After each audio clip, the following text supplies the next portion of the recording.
अगर मैं आपसे कहूं, भगवान श्री कृष्ण जिन्होंने चुटकी बजाते ही कंस का वध कर दिया था, उन्होंने जानबूझकर अपनी सगी मां देवकी और पिता वसुदेव को 14 साल तक कंस की अंधेरी जेल में सड़ने दिया, तो क्या आप यकीन करोगे?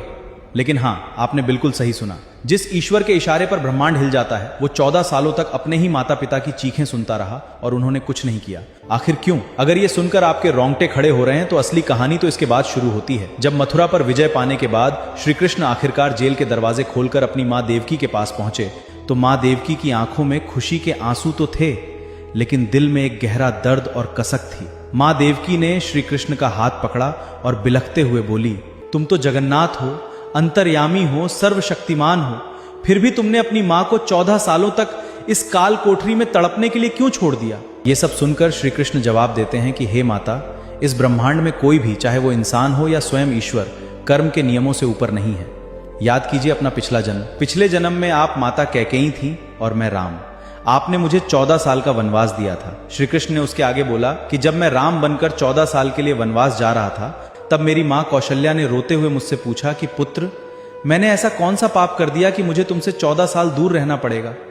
तब मैंने माता कौशल्या को वचन दिया था कि अगले जन्म में आपके ये 14 साल मैं आपको जरूर लौटाऊंगा।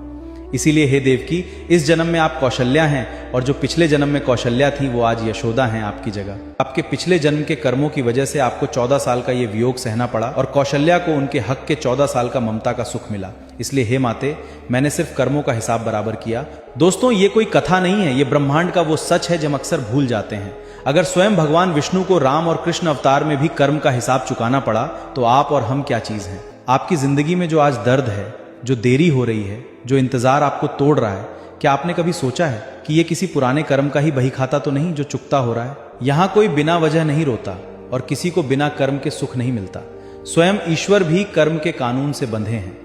तो अगली बार जिंदगी में अगर कोई दुख आए, तो ईश्वर से कभी शिकायत मत करना, बस समझ जाना कि कोई पुराना हिसाब बराबर हो रहा है। कमेंट सेक्शन में जय श्री कृष्णा लिखकर अपनी राय जरूर बताइएगा।